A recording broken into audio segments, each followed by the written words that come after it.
सावन का महीना अब अपने आखिरी दिनों में चल रहा है। बता दें कि ये पूरा महीना भगवान शिव को समर्पित है, जो कि काफी ही खास माना गया है। इस महीने में कई त्योहार आते हैं, जिनमें से एक है नाग पंचमी का त्योहार।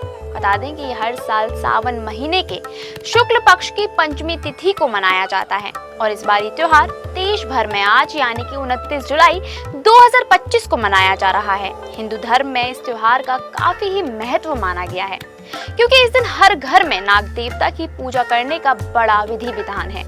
माना जाता है कि इस दिन नागों की पूजा आराधना करने से सभी दोष मिट जाते हैं। लेकिन ऐसे में कई लोगों के मन में ये सवाल तो जरूर आता है कि ये त्योहार मनाया क्यों जाता है, आखिर क्या है इस त्योहार के मनाने के पीछे की असली वजह।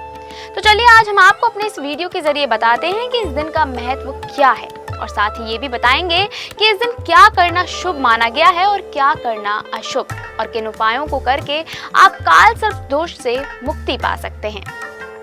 दरअसल नाग पंचमी का त्योहार इंसान और प्रकृति के बीच तालमेल बनाए रखने का एक मौका देता है, क्योंकि इस दिन शिवलिंग के साथ साथ नाग देवता की भी पूजा की जाती है। शास्त्रों में वासुकी और शेष नाग जैसे कई नागों का जिक्र किया हुआ है। जहां एक तरफ भगवान शिव के गले में वासुकी का वास है, तो वहीं विष्णु भगवान शेषनाग पर आराम करते हैं। ये इस बात को सिद्ध करता है कि नाग भगवान शिव और विष्णु जी दोनों के ही सबसे ज्यादा प्रिय हैं। बता दें कि नाग पंचमी को लेकर एक पुरानी कथा काफी ही ज्यादा फेमस है। दरअसल कथा के अनुसार कलयुग की शुरुआत में ही पांडव राजा परीक्षित की मृत्यु तक्षक नाग के डसने से हुई थी। इसके बाद ही परीक्षित के बेटे जन्मेजय ने दुनिया के सभी नागों को खत्म करने के लिए एक यज्ञ का आयोजन किया था। इसके बाद जन्मेजय द्वारा किए गए इस यज्ञ में सृष्टि के सभी नाग आकर गिरने लगे थे। उस दौरान आस्तिक मुनि ने जन्मेजय को समझाया और नागों का अंत करने वाले यज्ञ को रुकवा दिया, जिसके बाद से नाग पंचमी के इस दिन को नागों की रक्षा और पूजा करने के लिए माने जाने लगा। बता दें कि इस बार नाग पंचमी की ये तिथि 28 जुलाई 2025 की रात 11:24 से शुरू हो चुकी है और 30 जुलाई 2025 की सुबह 12:46 पर खत्म होगी। बता दें कि नाग पंचमी पर पूजा का शुभ मुहूर्त 5:41 से सुबह 8:23 तक है। नाग पंचमी पर नागों की पूजा की जाती है, शिव जी का अभिषेक किया जाता है, कई जगहों पर व्रत भी रखा जाता है और साथ ही कथा भी सुनी जाती है। बता दें कि इस दिन लोग नागों की रक्षा करने का संकल्प लेते हैं। इसके अलावा नागदेव को दूध, चावल, हार, फूल और हल्दी जैसी और भी कई शुभ चीजें चढ़ाई जाती हैं, जिसकी वजह से ही इस दिन को काफी ही खास भी माना गया है। माना जाता है कि इस दिन नागों की पूजा करने से कुंडली में मौजूद काल सर्प दोष भी खत्म हो जाता है और साथ ही घर में सुख, शांति और समृद्धि का वास होता है। तो इसलिए जिन भी लोगों की कुंडली में काल सर्प दोष है, वो इस दिन कुछ उपाय कर सकते हैं, जिससे कि उनकी कुंडली से ये दोष हमेशा के लिए हटाया जा सकता है। जैसे कि शिवलिंग पर दूध अर्पित करना और महामृत्युंजय मंत्र का जप करने से इस दोष से मुक्ति मिल सकती है। नाग पंचमी के दिन से लेकर करीब 41 दिन तक अगर आप अपने माथे पर रोजाना चंदन का तिलक लगाते हैं, तो ये दोष आसानी से मिट जाता है।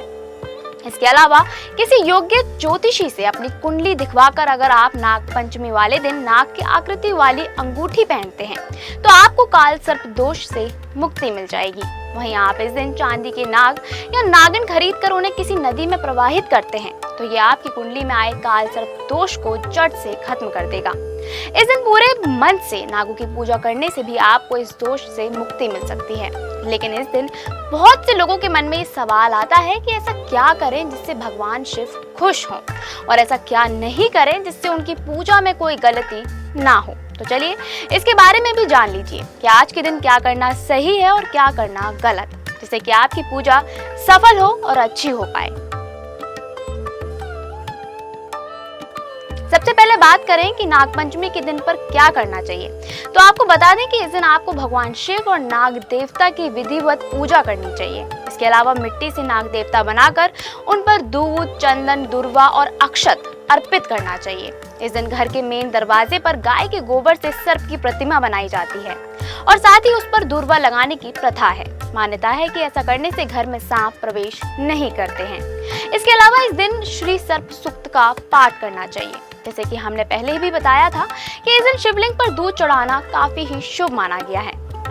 इस दिन ओम नमः शिवाय और नाग देवता के मंत्रों का मन से जप करना चाहिए। मान्यता है कि ऐसा करने से संतान सुख की प्राप्ति होती है। इसके बाद बात करें कि नाग पंचमी के दिन क्या नहीं करना चाहिए, तो आपको बता दें कि धार्मिक और विज्ञान की दृष्टि से नागों को सीधा दूध पिलाना काफी ही खराब माना गया है, क्योंकि ये नागों की सेहत के लिए काफी ही नुकसानदायक साबित हो सकता है। इसकी वजह से इस दिन शिवलिंग या फिर नाग की प्रतिमा पर दूध चढ़ाना उचित माना गया है। इसके अलावा इस दिन जमीन की खुदाई, गड्ढा खोदना या खेत जोतना भी मना होता है, क्योंकि कहा जाता है कि नाग धरती के नीचे रहते हैं। ऐसे में इस दिन जमीन की खुदाई करने का मतलब है उन्हें सीधे तौर पर नुकसान पहुंचाना।